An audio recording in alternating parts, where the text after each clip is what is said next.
Video games have become one of the biggest pastimes for the entire world over the last few decades. Much like any time, most people tend to gravitate towards certain aspects of it. For example, in traditional sports, most people have a favorite team that they've come to love growing up, or a favorite player that they're fond of. Well, the same is true for video games. Everyone has a favorite. In my case, I have more than one and a little closer to 5 favorites, but I'm going to try and rank them here today. So, I'm going to discuss my top 5 favorite video game franchises. I know that's not a game, it's a little bit more expanded, but, narrowing it down is like a lot more work than what I felt like. Even though I cheated, please let me know in the comments below what your top 5 favorite video games are, or franchises. It's really whatever you want.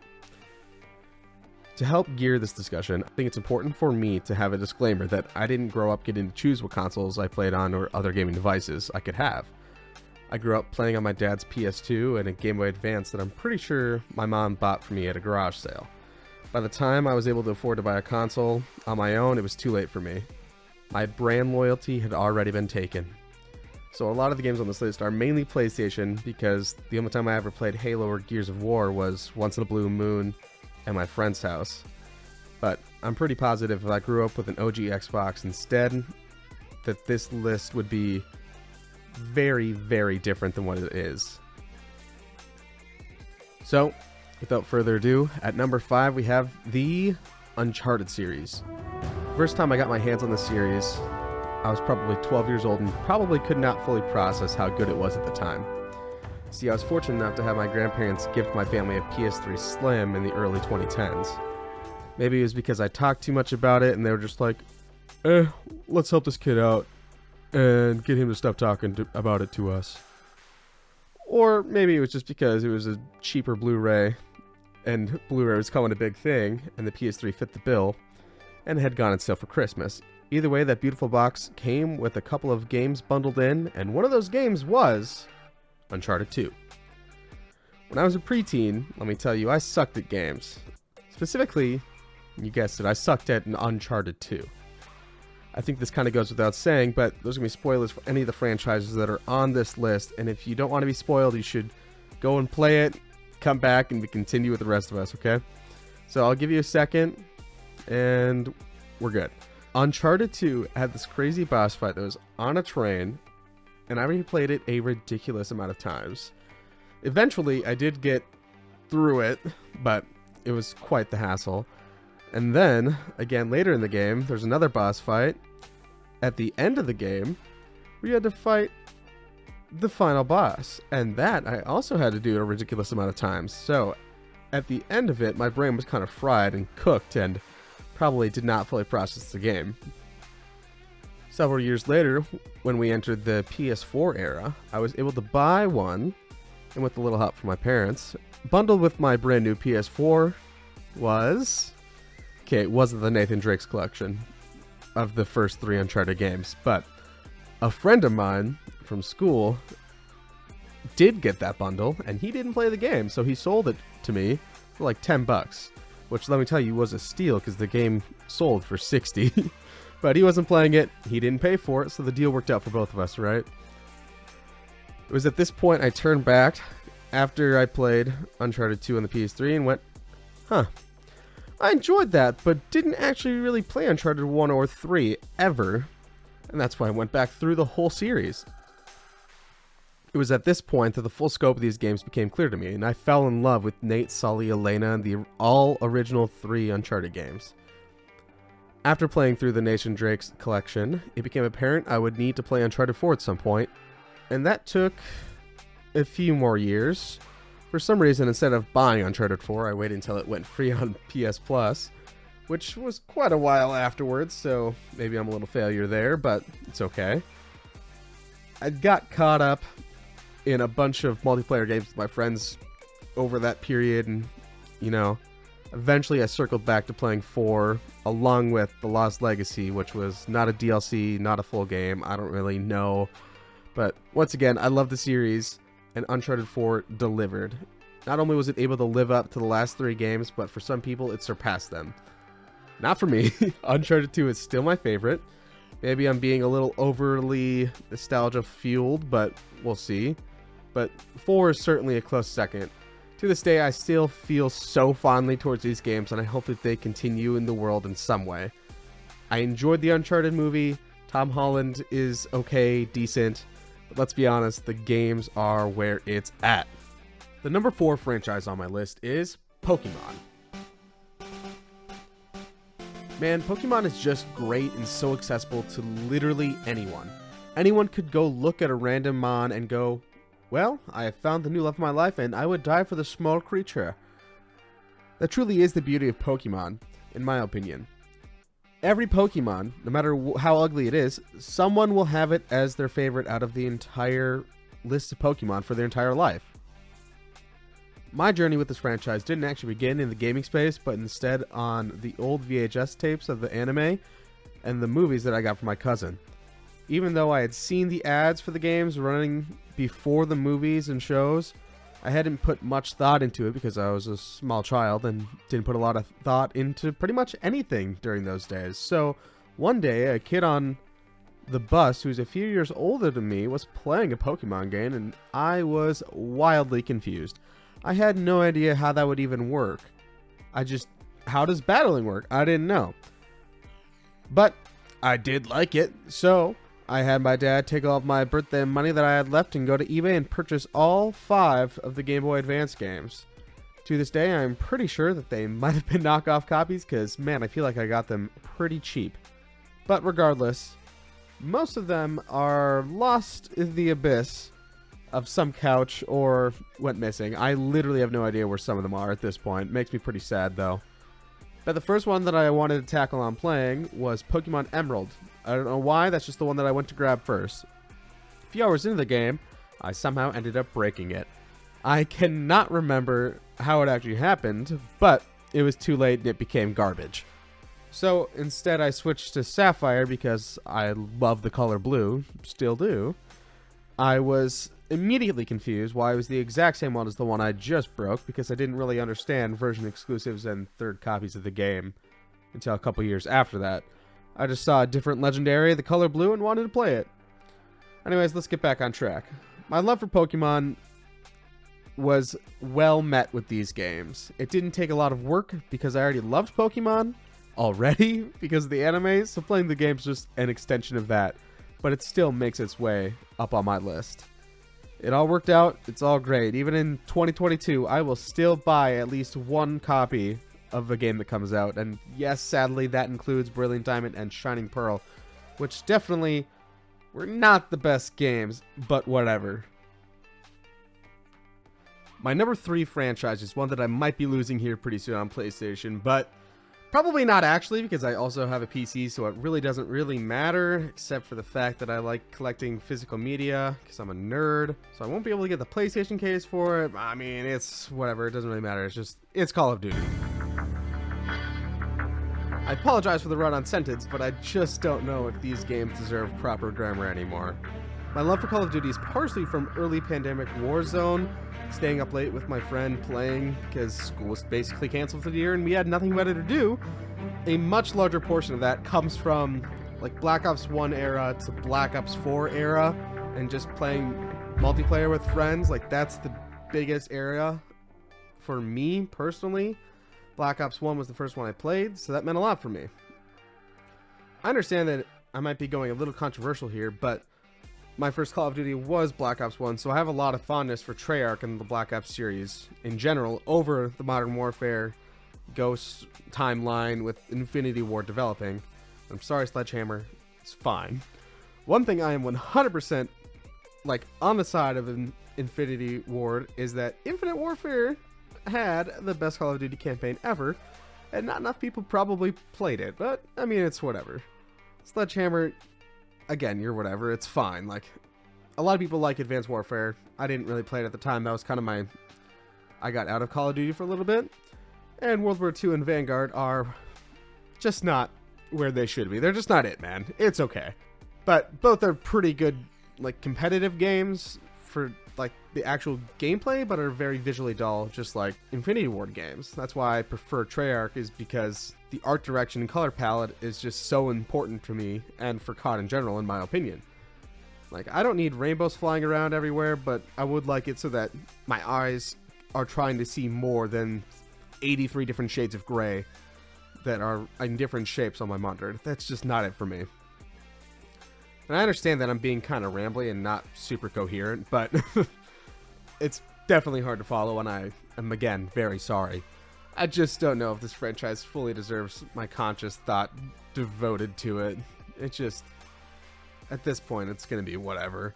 But it's still on my list because I have a lot of love for the older games, with Black Ops 3 being my overall favorite top-down game from the series. It has my favorite zombies mode, my favorite multiplayer, and the campaign, I didn't play it, I'm not going to lie to you.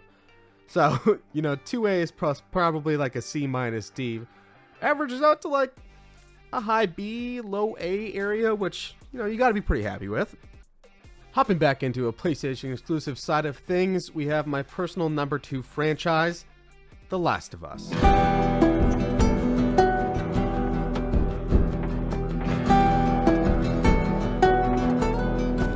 This is the youngest and smallest sample size on my list, which should go to show just what we have so far has been so special.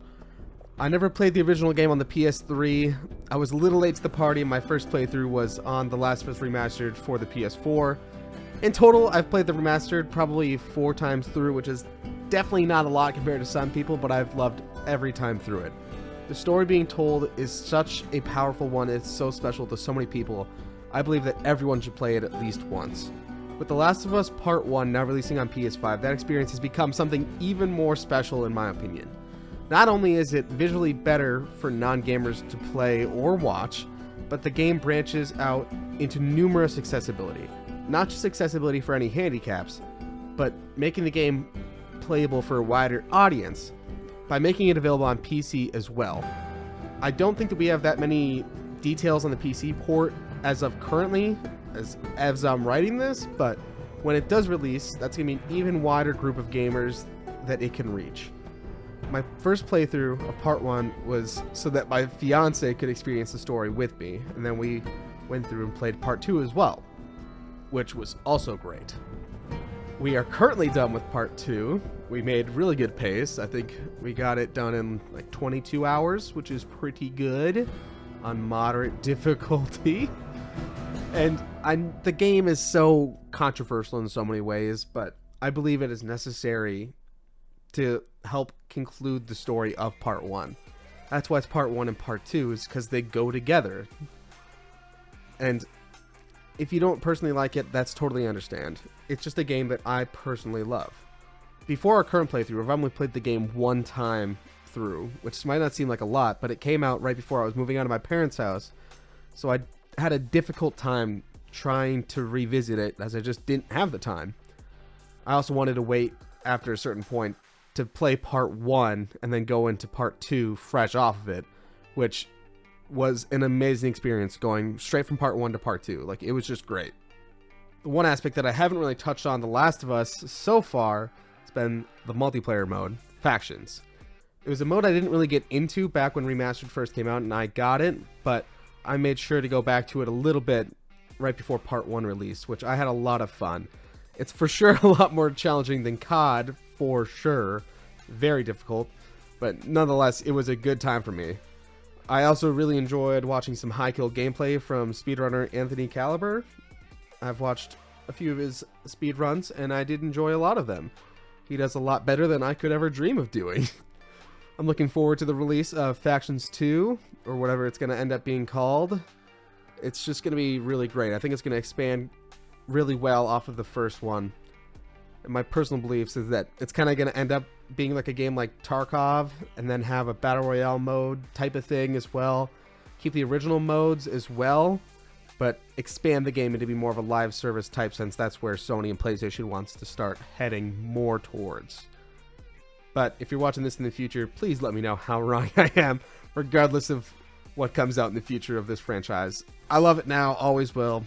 I wouldn't own 3 copies of the game of what is essentially the same story if I didn't love it like I do. I wouldn't normally like to include my honorable mentions right before the number 1, but, you know, it helps build up a little bit more suspense, so it's totally fine, right? But we've got Ratchet & Clank, the Infamous series, Spider-Man, and Batman Arkham. Well, there are a handful of other games that are outside of these, but I just can't put them here because I haven't played enough of the series yet. And I'm talking to you, Kratos and Jin Sakai. Boy, everything is different, boy. This way, boy. Slow down, boy. Boy. Boy, look at me. Look at me, boy. Boy. Inside, boy. Boy, beneath the floor. Boy. Boy. Here. Boy. Boy, you are in your head, boy. But without further ado, my number one personal favorite franchise is probably one that a majority of you have probably never heard of, or at least never played yourself. Sly Cooper. Sly has been my number one for a very, very long time, before I even touch any of the other games on this list at all. I may be filled with a lot of nostalgia for these games, but there's a ton of more nuance to it than that. For those that may not know, Sly Cooper and the Thievius Raccoonist started off as a stealth platform originally developed by Sucker Punch Productions. The first game was successful and greenlit for a sequel, but the style of game evolved past a lot of the regular platforming and turned into Sly 2: Band of Thieves. Band of Thieves is widely seen as the best of all four, and is my personal favorite of the bunch. The story is able to turn a more mature direction while still being fun and goofy in a lot of aspects. Sly 3: Honor Among Thieves came out about a year after 2 and had a lot less time in development, but it still was seen as a great conclusion for the original PS2 trilogy. It is also the conclusion of Sucker Punch's work on the franchise. Even today, you can still feel Sly's DNA within their games such as Infamous and Ghost of Tsushima, as well as numerous Easter eggs to the thieving raccoon in each of their games. Entering the PS3 era, Sly was up in the air, but a remastered trilogy was developed by Sanzaru Games as a test from PlayStation to see if they were capable of making a new chapter in the franchise. Sly 4: Thieves in Times released about 8 years after the last installment and concludes the series up to this point. Wow, that was heaps of info I just dumped onto you, and that barely scratches the surface of what these games really are. My first time seeing Sly was at my neighbor's house, who had Sly 2 borrowed from their cousin or something like that. I don't know. I sat there through him playing it for a couple of missions and was just engrossed by the story and really wanted a lot more. He, on the other hand, wanted to go around and find all the clue bottles and not play the story, but either way, the spark for my love of these games was created. My dad hopped on eBay once again and found me a copy fairly cheap, and eventually I picked up Sly's 1 and 2 on sale at Walmart with some Christmas money. Actually, Sly 3 was bought from a returned Transformer figure, I think. But whatever. With each playthrough of each game, my love grew deeper and deeper. It got to the point where I apparently was so obsessed, one of my older sisters said I went a few weeks without meeting her boyfriend at the time, even though he had been over to our house more than a few times over the period. Eventually, I ran out of gameplay and wanted more. I was unsatisfied with replaying the trilogy over and over again. I just wanted more. So I turned to the web and I found a lot of rumors that Sly 4 was being developed for the PS3. This is before any official statements, and all the rumors were probably just fake at the time. But it was for that reason that I wanted a PS3 so bad at the time. Eventually, Sly 4 was released, and I loved it for what it was, and what I wanted it for. It became clear to me over time why people didn't agree with my personal thoughts on it, but I still stand that the gameplay, graphics, and some of the themes are best in the series. The story is where it gets knocked down a couple of pegs. It even had a canceled DLC that PlayStation dropped after the game performed under their expectations. So, over the last 9 years, Sly lays dormant. For the longest time, I looked at PlayStation's other mascots of the same era, Ratchet and Clank, and was really jealous that it got to continue. I believe a lot of that has to do with the devs, Insomniac Games, adapt or die thought process. Sly didn't adapt the way it should have, so it died in the process. I still do believe that the best way to support Sly is by financially supporting it, essentially, and talking about it. So I'll buy anything that I see on Etsy. I have sealed copies of the games. I have a lot of copies of the games, actually, and I still continue to play to this day.